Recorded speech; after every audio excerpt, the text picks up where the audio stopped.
So good evening everybody.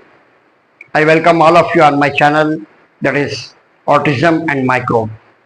आप सभी का मेरे चैनल पर हार्दिक स्वागत है। दोस्तों, इससे प्रीवियस वीडियो में जो हमने अल्सरेटिव कोलाइटिस और क्रोन्स डिजीज, ये दो जो लेटेस्ट वीडियो हैं इस सीरीज के, उसके बाद में इन दोनों को एक कॉम्बिनेशन में अलग अलग करके बताना और फिर इकट्ठा ज्वाइन करने के पीछे कॉन्सेप्ट ये था कि आप लोगों को ये चीज़ समझ में आ जाए कि एक्चुअली इन दोनों में क्या डिफरेंस है और क्या है, ताकि वो पेरेंट्स जिनके बच्चे स्पेक्ट्रम पर हैं और जिनके बच्चे स्पेशली फ्लेयर्स में रहते हैं वो इसको समझ पाएँ कि क्या हो रहा है। तो आज का जो टॉपिक है वो है इन्फ्लेमेटरी बाउल डिजीज। इसमें हम ये जानने की कोशिश करेंगे कि ये क्या होता है, कैसे होता है, कौन कौन इसके लिए पर्टिकुलर पैथोजन या माइक्रोब्स रिस्पॉन्सिबल हैं, क्या कंडीशन बन जाती है फ्लेयर में जाने के लिए, और फ्लेयर से हम अपने बच्चे को कैसे बाहर निकाल सकते हैं। तो चलिए आइए शुरू करते हैं आज का topic, that is inflammatory bowel disease.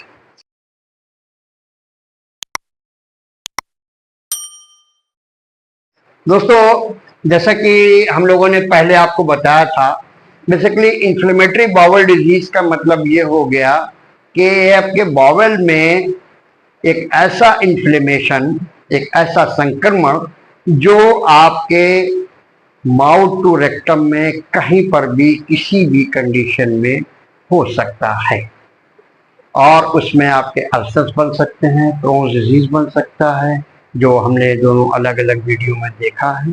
आज हम लोग बात करने वाले हैं वो है कि बाउल के अंदर एक्चुअली क्या हुआ, उसको समझने की कोशिश करेंगे, उसके लिए रिस्पॉन्सिबल कौन है।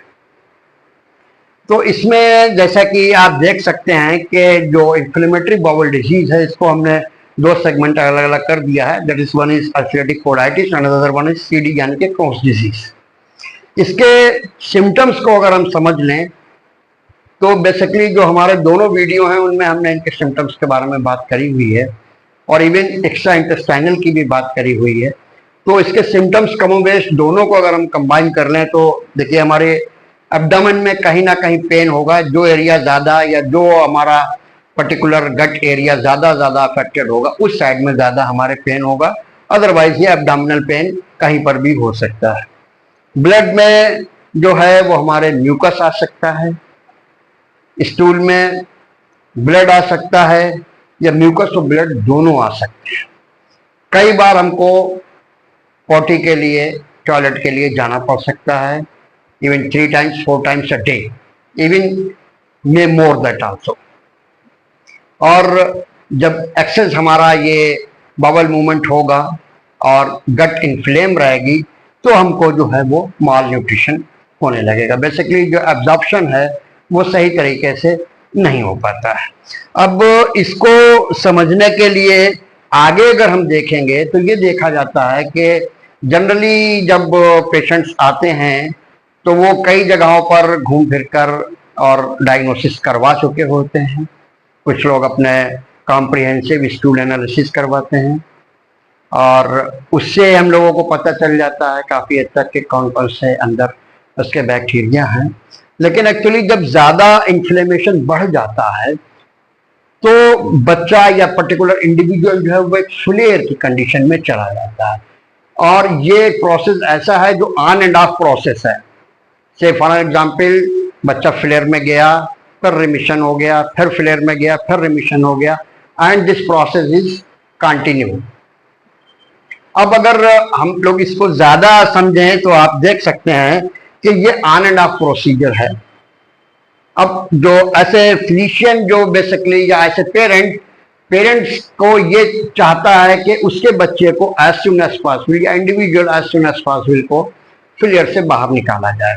तो इसी पूरी प्रक्रिया में हम ये देखेंगे कि बेसिकली क्यों करके और कैसे करके हम उसको बाहर निकाल सकते हैं। तो उसको समझने के लिए जो जब पेशेंट आ रहा है तो सबसे पहले जो फर्स्ट प्रायोरिटी है वो ये है कि हम उसकी फ्लेयर को कम कर सकें। फ्लेयर को कम करने के लिए सिंपली जो इन्फ्लेमेशन है उसको थोड़ा सा कम कर लीजिए, तो बच्चा फ्लेयर से ईज हो जाता है और वापस रिमिशन में चला जाता है। जब रिमिशन में आ जाता है तो उसके सिम्टम्स लगभग खत्म हो जाते हैं। तो इसके लिए बेसिकली जो फ्लेयर है उसमें जनरल वे में जो एक टर्मरिक हल्दी जिसे हम लोग कहते हैं वो यूज कर ली जाती है। और लेकिन इसके साथ में थोड़ा ऐसा कहा जाता है कि बेसिकली हल्दी जो है वो पानी और उसके साथ में डिजॉल्व नहीं हो पाती है, it need some fat some protein. तो जनरली जो पुरानी टेक्निक्स हैं, जो पुराने आयुर्वेद महाराज हैं, वो तो दूध के साथ यूज किया करते थे, हल्दी को दूध में घोल के ही पिलाया करते थे, तो इन्फ्लेमेशन की कंडीशन में अच्छा काम करती थी। बट यहाँ पर अनफॉर्चुनेट ये है कि हम लोग मिल्क को यूज नहीं करते हैं, स्पेशली स्पेक्ट्रम पे जो लोग हैं उनके लिए, क्योंकि लोग GFCF डाइट जो है, क्योंकि इसमें कैसीन प्रोटीन है, वो अपने आप में एक इशू बना देता है। सेकेंड वन इज बोसवेलिया, जो हम लोग यूज करते हैं, उसके कैप्सूल्स भी मार्केट में सप्लीमेंट की शक्ल में आते हैं, उसको ले सकते हैं। एक हर्ब है जो बहुत ही कॉमन है, जिसे हम लोग वार्म वुड के नाम से या कॉमन वुड के नाम से भी जानते हैं, उसका नाम है आर्टेमिसिया एस्बिन्थ। ये आर्टेमिसिया एस्बिन्थस के नाम से इसका होम्योपैथिक में मदर टिंचर भी आता है। यदि हर्ब आपको मिल जाए तो आप हर्ब को भी ले सकते हैं। बट इसका बेसिकली जब प्रूविंग हुई थी तो ऐसी साइंस का मानना है और जो रिसर्च निकल के आई हैं उसमें ये पाया गया है कि जो आर्टेमिसिया एस्बिन्थस जिसकी मैं बात कर रहा हूँ, इस हर्ब की वार्म वुड या कॉमन वुड के नाम से, इस हर्ब के साइंटिफिक एविडेंसेस ऐसे निकल के आए हैं कि ये क्रोन्स डिजीज को हील करता है। हालांकि ऐसी बहुत सी मेडिसिन और भी हैं होम्योपैथिक में, जैसे प्लेसेंटा एक मेडिसिन है जो मेट्रोडोनल रेमेडी है, उसमें उसकी प्रूविंग में ही ये निकल के आया था कि बच्चा जो है वो क्रोन्स डिजीज वगैरह उसमें प्रोड्यूस हुआ था, और जिन लोगों ने उसको यूज किया है तो बच्चा जो था ऑल ऑफ अ सडन ही was back from his own world and became social, and this is there in the proving. तो आप लोग आगे चाहिए तो उसके लिए हम एक स्पेशल वीडियो बना देंगे। अभी हम बात कर रहे थे आर्टेमिसिया एस्बिन्थस की, तो इसको हम लोग यूज कर लेते हैं और इसकी जो क्रोन्स डिजीज है उसकी प्रूविंग में और काफी अच्छा इसका रिजल्ट देखा गया है। अब जब अगर बच्चा फ्लेयर से वापस आ गया तो फिर हम आगे जब रिमिशन में आ गया तब हम ये देखने की कोशिश करते हैं कि एक्चुअली बच्चे के साथ हुआ क्या, या कुछ ऐसे कल्चर रिपोर्ट वगैरह हमें मिल जाते हैं। तो जनरली उसमें ये होता है कि एक प्रोटो ग्रुप के जो बैक्टीरिया हैं, इसमें एक फाइलम है इंट्रोबैक्टीरियासी फैमिली का, फाइलम प्रोटोबैक्टीरिया में इसके कुछ एक पर्टिकुलर पैथोजन हैं या माइक्रोब्स हैं जो गट सीन में हमारे जो लेयर्स हैं उसके अंदर ये इन्फ्लेमेशन को, प्रो इन्फ्लेमेशन टाइप की चीजें जो हैं ये जनरेट करते हैं। इसमें नंबर 1 पर ई कोलाई है, इशीरिया कोलाई, दूसरा है आपका सिट्रोबैक्टर, तीसरा है क्लिप्सेला निमोनियाई, एंड चौथा ऑफ कोर्स प्रोटियस। प्रोटियस की भी कई स्ट्रेन है, प्रोटियस मिलाब्रिस है, प्रोटियस वल्गेरिस है। ऑटिज्म में प्रोटियस काफी ज्यादा मात्रा में निकल के आता है। इसके अलावा सेम फाइलम पे ही हमारे पास में और भी 1-2 बैक्टीरिया ऐसे हैं जो हाइड्रोजन सल्फाइड प्रोड्यूस करते हैं। इसमें बिलोफिलिया एक है और डी सल्फोवाइब्रो, ये दोनों बेसिकली अपने आप में मेटाबोलाइज करके एक टॉक्सिक गैस रिलीज करते हैं जिसे हाइड्रोजन सल्फाइड के नाम से जाना जाता है।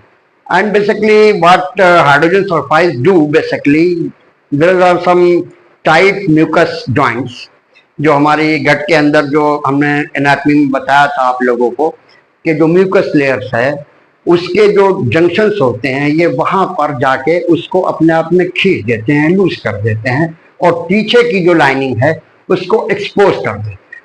तो जो बाकी गट में जो बाकी बैक्टीरिया वगैरह रहते हैं वो वहां पर जाने का प्रयास करते हैं एंड इन्फ्लेमेशन को बढ़ा देते हैं। तो इसके लिए सबसे पहले जो हमें प्रायोरिटी रहेगी वो ये रहती है कि जो प्रो इन्फ्लेमेटरी रिस्पांस है उसको कम करा जाए, और क्योंकि जब ये इन्फ्लेमेशन ज़्यादा बढ़ जाता है तो हमारा जो इम्यून सिस्टम है वो ओवर स्टिमुलेट हो जाता है। जो कि अपने आप में आईबीडी का एक हॉलमार्क है। आपने देखा होगा मैक्सिमम बच्चों का जो रहता है वो बहुत ही ज्यादा हाइपर इम्यून सिस्टम रहता है। इसके बाद में जो ट्रीटमेंट आता है वो ये आता है कि बेसिकली सबसे पहले फर्स्ट प्रायोरिटी पे जैसे मैंने बताया कि जो प्रो इन्फ्लेमेटरी आपके माइक्रोब्स हैं उनको रिड्यूस करना, और जो एंटी इन्फ्लेमेटरी यानी कि वो माइक्रोब्स जो इन्फ्लेमेशन से लड़ने में हमारी हेल्प करते हैं, यानी कि अच्छे बैक्टीरिया होते हैं, उनको हम लोगों को बढ़ाना होता है। सल्फर में जैसा कि आपने देखा ये दो पर्टिकुलर पैथोजन हैं जो हाइड्रोजन सल्फाइड को बनाते हैं। जहां तक इन्हें किल करने का सवाल आता है तो ये इन्हें किल करना इज नॉट सो इजी, लेकिन जो इससे नेक्स्ट वीडियो जो हम बनाएंगे इस पर्टिकुलर हम पैथोजन के ऊपर ही बनाएंगे, क्योंकि ये अपने आप में काफी बड़े दोनों बैक्टीरिया हैं, ग्राम नेगेटिव के हैं। इनको एक पर्टिकुलर एक प्रोटोकॉल के तहत ही मारा जा सकता है, अरेस्ट किया जा सकता है। तो नेक्स्ट वीडियो में हम लोग डिस्कस करेंगे कि ये कौन से दो पर्टिकुलर बैक्टीरिया हैं और इनको हम किस तरीके से, कौन कौन सी हर्ब ऐसी हैं और कौन कौन सी डाइट में चेंज करके हम इसको मोर देन सब 80-90% तक किल कर सकते हैं। So thank you very much for being with us, and please do like, share and subscribe my channel and press the bell icon.